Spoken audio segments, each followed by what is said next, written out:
Welcome to Timekeeping. This show will attempt to chronicle year-by-year changes to the Walt Disney World Resort, from exciting new ride openings to the minutia of a store changing names. Join us as we count down to the 50th anniversary of the vacation kingdom of the world. If any year can rival 1971 or 1982 as the most seminal in the history of all of Walt Disney World, it would be 1989. A new theme park, water park, and entertainment district added 3 new, separately ticketed offerings to the resort. The company also did this without neglecting their existing assets, as both the Magic Kingdom and Epcot Center would see new attractions. This was a point at which a vacation at Disney World could easily become a week-long event. The expansion of the resort was rolling as fast as they could build it. Significant changes to the Magic Kingdom could be seen the second you entered Town Square. The Disney-MGM Studios Preview Center returned to being the Walt Disney Story attraction. And on July 24th, Tony's Town Square Restaurant opened in the former home of the Town Square Cafe. In Adventureland, the Crow's Nest, sponsored by Kodak, was sectioned off from the rest of Caribbean Plaza's shops in its own standalone location. George H.W. Bush was added to the Hall of Presidents, but the show was otherwise unchanged from 1971. Sleepy Hollow's menu now boasted the infamous Handwiches, and the umbrella cart and the courtyard joined the Liberty Square shop lineup across from Sleepy Hollow. In Tomorrowland, a film kiosk featuring Glow merchandise appeared near the Skyway station. On January 3rd, If You Could Fly closed its doors to be replaced by Delta Dream Flight on June 23rd, with an official dedication on June 26th. The new attraction used the same track layout, but instead of highlighting locations the sponsor serviced, it offered a history of aviation. Guests entered through an airport-themed queue over a colorfully lighted jet bridge into a modern airliner facade. The load area featured a large mural of an early airfield. The first scene of the ride was a spinning pop-up book of early flying contraptions, which led into a comedic scene of mostly flat elements showcasing early barnstorming days of powered flight. Next, guests moved through a barn where an airman is hanging from a parachute after a crash, and then past real footage of wing walkers and stunt flights. Riders would quote-unquote board the Global Clipper, a flying boat in San Francisco, for the era of air travel. This was a series of fully 3-dimensional sets in front of backgrounds of Tokyo and Paris. The Wedway People Mover would still look in on this set, though some of the other windows were now blacked out. Guests on Dreamflight would then be sucked into a jet engine, not really, to prepare for supersonic takeoff for the future. This was accomplished by entering an engine facade with a spinning light and smoke effect, a room that still exists in Buzz Lightyear Space Ranger Spin. However, the light has been broken for years now. A massive scene with a giant speed tunnel would use projections to simulate flight through real and computer-generated landscapes and cloudscapes before flying through a computer-generated city of the future. The final scene before unload once again featured a pop-up book with turning pages, now showing skylines of New York and London. The attraction also received its own memorable theme song by Bob Moline.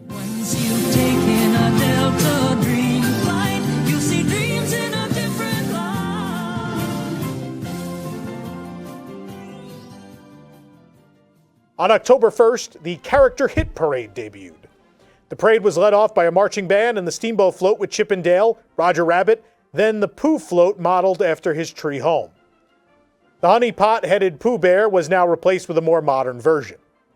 Next came the Alice in Wonderland units with the Teapot and the Gazebo Float.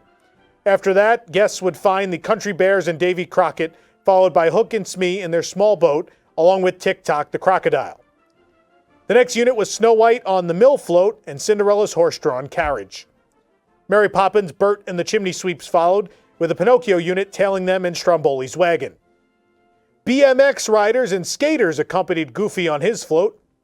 The grand finale was the Castle Float loaded with Mickey, Minnie, and the Gummy Bears. At some point during the parade's run, a Jungle Book unit, designed after King Louie's ruins, was inserted between the Riverboat and the Pooh unit, as well as the DuckTale characters joining the Castle Float. At Epcot Center, World Showcase saw several small changes. In Norway, the shops were consolidated under just the Puffin's Roost name. In Germany, the Summerfest quick service opened serving pretzels, desserts, beer und Wein. The Porcelain Haus changed names, the Christmas shop opened, and the Crystal shop became an Erebus Brothers location. In Italy, fine leather goods was renamed again, this time to La Bottega Italiana. Merchandise and food carts were added outside the American adventure, or once again at least added to the maps as locations. In Japan, the Mitsukoshi kiosk across from the main department store opened. The cookware shop in France was renamed. The long-planned Life and Health Pavilion, The Wonders of Life, presented by MetLife, finally opened on October 19, 1989. Guests would approach the Golden Dome structure past a 72-foot-tall DNA helix. Once inside, there was a variety of attractions and exhibits. The anchor was Body Wars, a simulator ride. 4 shows, Cranium Command, The Making of Me, Goofy About Health, and the Anatomical Players rounded out the attractions, while several interactive exhibits, a snack bar, and a shop rounded out the offerings overall. Body Wars was built around the same motion simulator technology as Star Tours, which had opened at Disneyland in 1987. Guests would be taking a tour of the MET facilities, that's the Miniature Exploration Technologies, in order to take a trip into the human body after being miniaturized. Once inside one of 4 40-person ride vehicles, guests were to rendezvous with Dr. Cynthia Lair, played by Elizabeth Shue, to examine a splinter. After the doctor is accidentally sucked into a blood vessel, the guests are taken on a rescue mission by Captain Braddock, played by Tim Matheson, the pilot. After completing the rescue, the ship, the Bravo 229, is out of power and has to be jump-started by the neurons in the brain. The wild ride takes place through the heart and brain, making the guests the first people to enter those parts of the human body. The film portions were directed by Leonard Nimoy of Star Trek fame. Cranium Command was a multimedia show featuring live action, animation, and audio animatronics. Guests followed a brain pilot rookie, Buzzy, through his first day as the commanding officer, and general knowledge along the way would insult and push him to do a better job. Buzzy, voiced by Scott Curtis, is chose to pilot Bobby, also played by Scott Curtis, a 12-year-old boy and the most unstable craft in the fleet. As he takes Bobby through a day full of bullies and a love interest, the animatronic Buzzy commands the other parts of the body. The left and right brains, played by Charles Grodin and John Lovitz, the stomach, played by George Wendt, the adrenal gland, played by Bobcat Goldthwait, and the left and right ventricles, played by Dana Carvey and Kevin Nealon. The attraction was most notable for its cast, who were all famous comedians at the time, 3 in fact active cast members on Saturday Night Live that year, as well as its meta sense of humor. The show also features the voice talents of Corey Burton as general knowledge. The Making of Me was a 16-minute film in which Martin Short tells the story of his parents meeting and his eventual birth. The film also explains the process of fertilization between sperm and egg cells in an animated segment that lasts about 1 minute and 30 seconds, as well as fetal development. According to producers, the film was, quote, somewhat of a departure for a Disney attraction, and mentions that the film may elicit controversy in regards to the issue of abortion. Fortunately, the intent was to not walk into the teeth of the abortion issue. Given that birth and conception is a sensitive issue around families, an advisory sign was placed near the entrance to the theater, in order to advise parents to decide whether the film was suitable for their children. Goofy About Health used segments from old Goofy shorts with new narration shown on multiple screens to highlight unhealthy living habits. Anatomical Players was a small live theater show using a combination of sketch and improv comedy to talk about different health issues. The exhibits inside the pavilion included the Wonder Cycles, which were stationary bikes where guests could ride while watching video tours of locations, including Disneyland. The Sensory Funhouse, a series of elements designed to test and trick your senses.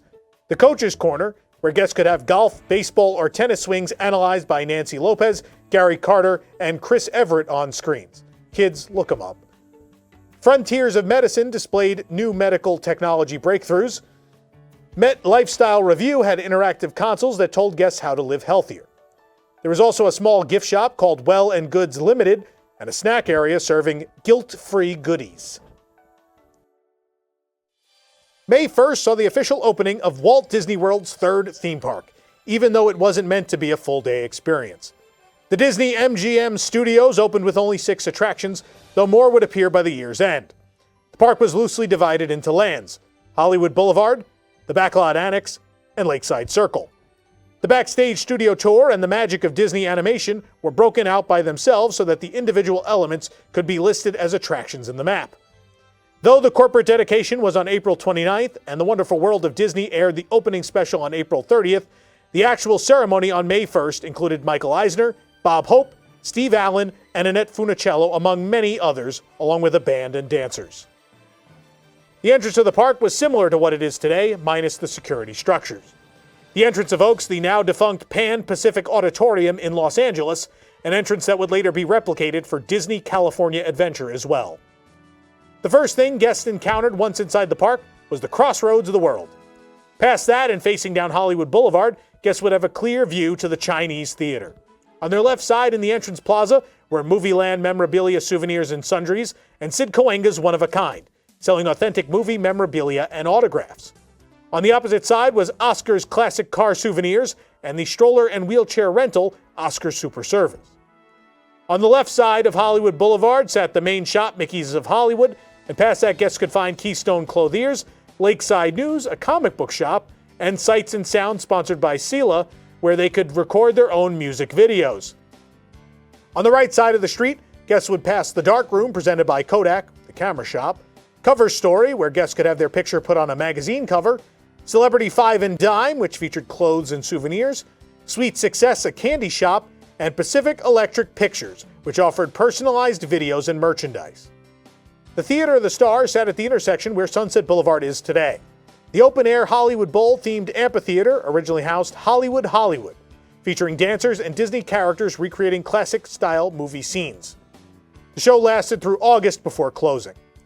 The theater would also host the Star Conversation with the Star of the Day, a program that would bring a celebrity to parade down Hollywood Boulevard in the Star Motorcade. They'd take part in a handprint ceremony at the Chinese Theater and also give a presentation to guests. Hollywood Boulevard was the hub of the park's entertainment, with Streetmosphere, the Hollywood Brass Band, and the Screen Extras Band appearing daily. The Hollywood Brown Derby was, like today, the park's premier table service restaurant, and Hollywood and Vine was a cafeteria. Starring Rolls, a bakery, rounded out the restaurants on Hollywood Boulevard. The Chinese Theater hosted the park's marquee attraction, the Great Movie Ride. Originally developed as a Future World Pavilion, the concept, and Michael Eisner's alleged attendance at a meeting where Universal presented their plans for a Florida theme park to Paramount, became the genesis for the park. The 22-minute ride featured live cast member hosts that would narrate the show as it passed through scenes from classic and contemporary films. The host would then be displaced by either a gangster or a Wild West bank robber. An automated narration would take over through scenes featuring the movie Alien and Raiders of the Lost Ark. The hijacker would leave the car to steal a jewel from a temple, but be warned, "Halt, unbeliever! Disturb the treasure of the gods, and you shall all pay with your lives," by the temple priest. After ignoring the warning, the robber would be enveloped in smoke and replaced with a skeleton, the priest revealed to be your original guide. After passing other scenes, including Casablanca and Tarzan, guests would then enter Fantasia. This scene was originally intended to be part of The Wizard of Oz, in fact, the twister from it, but a last-minute licensing disagreement with MGM forced some changes, and the scene could not be completed. While the ride did get an amazing Wizard of Oz scene, including the first A100 class animatronic, the Wicked Witch, it was supposed to be part of a trio of Oz scenes that ended in the Wizard's throne room, with the supposedly dead hijacker emerging as the man behind the curtain. Another original finale idea featured several other characters from across cinema history, like R2-D2, C-3PO, and even the Ghostbusters. Of course, that was before the deal fell through and the IP ended up at Universal Studios Florida. In the end, we instead received a film montage. While the Great Movie Ride was the signature attraction, the true heart of the park at this time was the Backstage Studio Tour. This 2-hour experience began with a tram ride that boarded in what would become the animation courtyard. Once aboard the tram, guests would listen to a live narrator as they were taken past the costuming and scenic shop areas that could be seen through windows. Next, guests would drive through Residential Street, which featured facades used in TV and movies, most notably the homes from The Golden Girls and Empty Nest. After that, they would see vehicles from famous productions, including the ship from Flight of the Navigator, a sail barge skiff from The Return of the Jedi, and a snowspeeder from The Empire Strikes Back.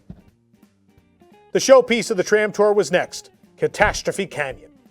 Here, guests could be taken on a supposed live set to watch an effects demonstration featuring an exploding oil tanker, as well as flood and earthquake effects.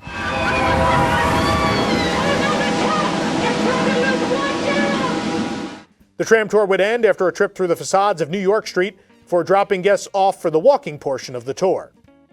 Before starting the walking tour, guests would have a chance to use the restrooms, eat at the studio catering company, shop at the Looney Bin, or have a photo opportunity with cartoon characters. The walking tour started with the water effects tank, where guest volunteers would be used to film 2 scenes involving a World War II sub and a rogue wave a la the Poseidon Adventure. Many of the effects demonstrations would be focused on a film, The Lottery, starring Bette Midler and directed by Gary Marshall. The film was shot earlier in the year at the studios. The next area was the special effects workshop and shooting stage, featuring models and demonstrating composite shots using guests riding a version of the giant bee from Honey, I Shrunk the Kids. Next were a series of 3 sound stages that would feature a rotating cast of real productions. The final demonstrations would be in post-production editing and audio, before guests would finish in the Walt Disney Theater that would host previews of upcoming films, including dailies from projects shot recently in the park.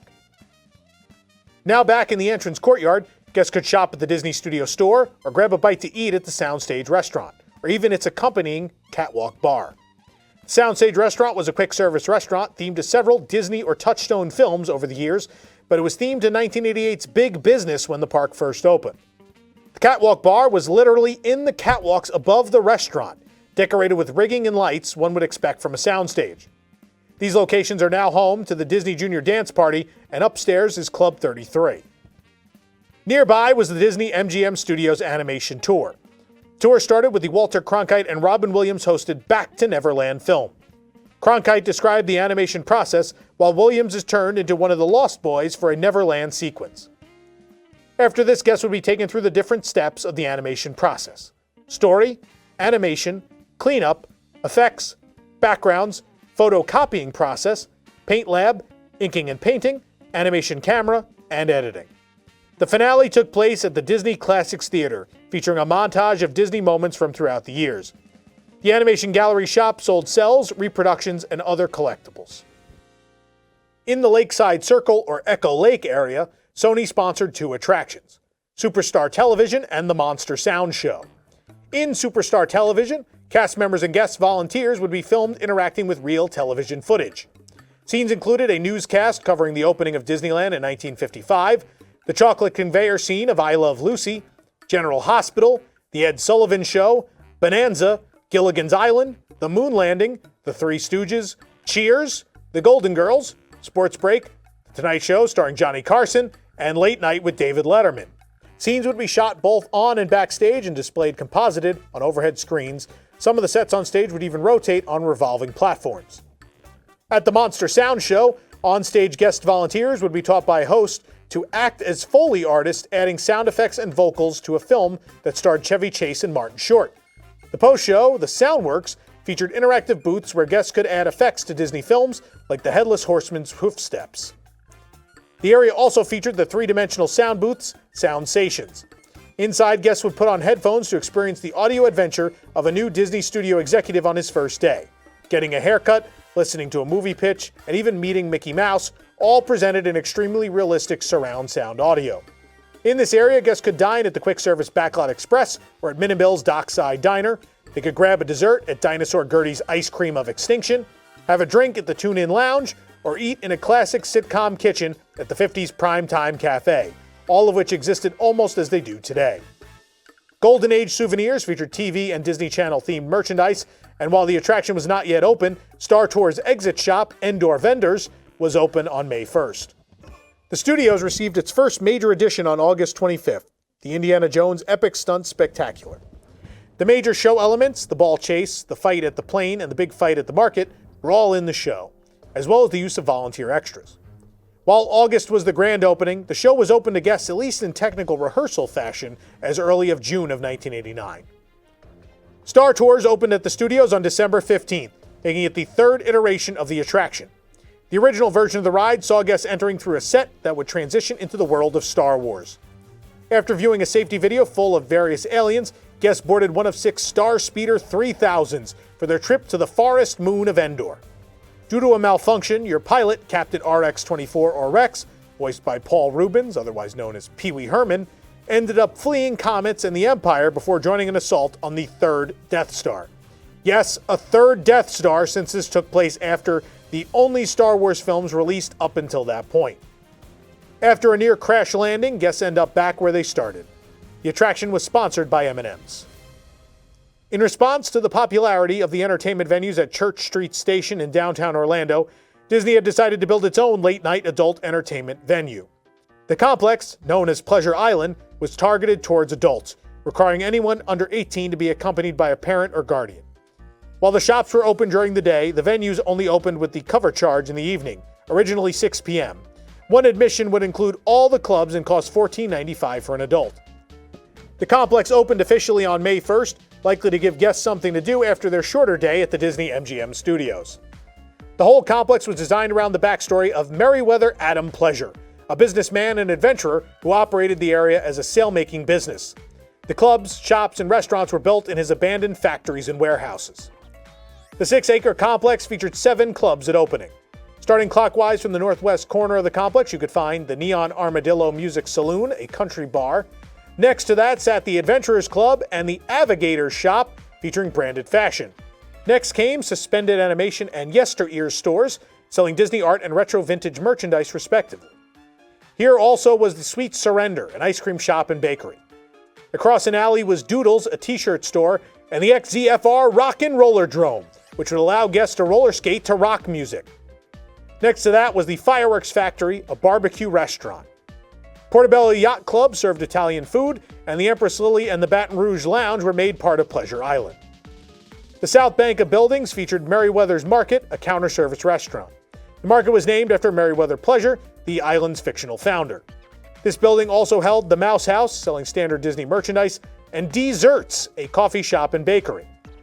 The Island Depot sold Pleasure Island-themed merchandise and rented strollers and wheelchairs. Videopolis East opened alcohol-free and played music targeted to a younger crowd. Mannequin's Dance Palace, now Morimoto Asia, featured professional dancers and a rotating dance floor. Changing Attitudes was a modern clothing and accessory shop, and Hammer and Fire sold jewelry and gifts. Guests could lip-sync to their own music videos at Superstar Studios and pose for a magazine cover at Cover Story. The Comedy Warehouse featured a stable of stand-up comedians. The AMC Pleasure Island 10 had actually opened a few months before, on December 16, 1988.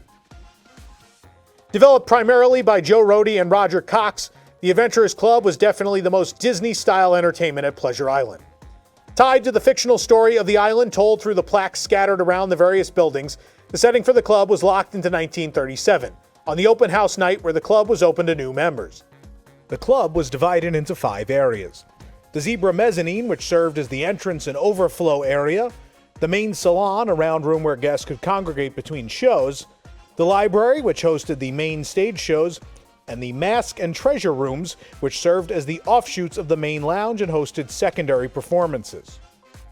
Various characters portrayed by excellent improv comedians would interact with guests throughout the night and perform a series of shows telling the story of the club.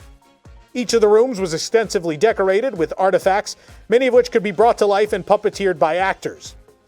The main shows included the Welcome Party, the Balderdash Cup, where the characters competed for Adventure of the Year, different versions of a radio show and sing-along, and always ended with the Hoopla. Each of the shows was a different balance of scripted entertainment and improv. River Country had been a hit since day one and was often filled to capacity. Meanwhile, just a few exits up I-4, Wet 'n Wild has established itself as a more modern water park. Disney's answer? To build Typhoon Lagoon, with more slides, heavy theming, and the world's largest wave pool. Of course, the park had to have a backstory. Hurricane Connie had swept a bunch of debris, which was used to rebuild the Leaning Palms Resort, and depositing the park's icon, the Miss Tilly, on top of Mount Mayday. This would overlook the surf pool, which would generate 6-foot waves every 90 seconds. The pool served as the center of the park and was surrounded on most sides by a sandy beach. For those looking for a calmer experience, there were 2 attached wading pools, Blustery Bay and Whitecap Cove. Before getting there, guests would pass through a tropically decorated area and the only shop, Singapore Sal's Saleable Salvage, before getting to the locker and shower area. They would also have to pass over the 2,000-foot-long lazy river, Castaway Creek, that encircles the center of the park. There were also plenty of slides for adventure seekers. The Humunga Cowabunga were 3 tall body slides ending in a runoff. These slides stood at 51 feet high. The other set of body slides, the Storm Slides, were twisting ones that would work their way through some tunnels before emptying into a pool, unlike Humunga Cowabunga. Gangplank Falls was a circular inner tube family raft ride. Mayday Falls and Keelhole Falls were both individual tube slides.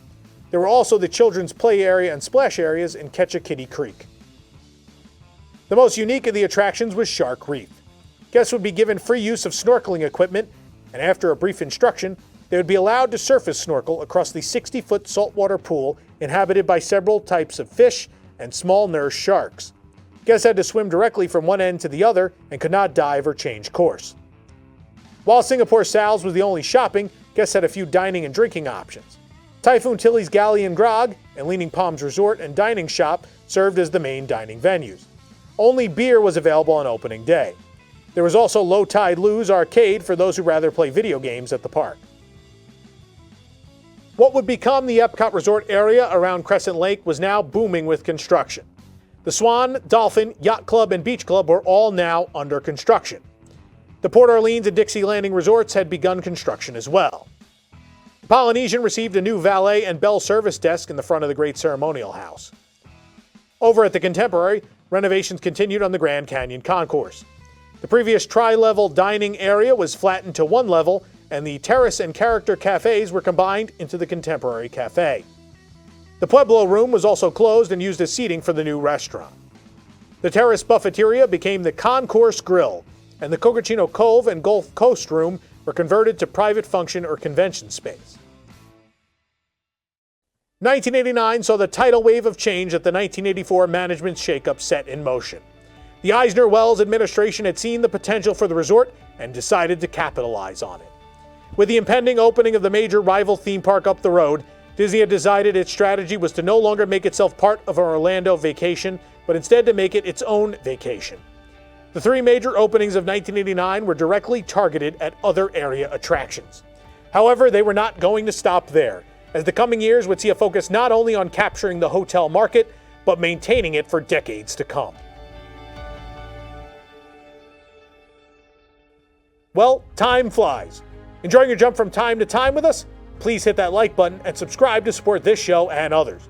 You can also join the WDWNT Inner Globe Society for exclusive content at patreon.com/WDWNT. If you're looking for the perfect gear to celebrate 50 years of Walt Disney World, you can shop apparel, accessories, and more at carouselofproducts.com. We'll see you real soon here on Timekeeping. Kungaloosh!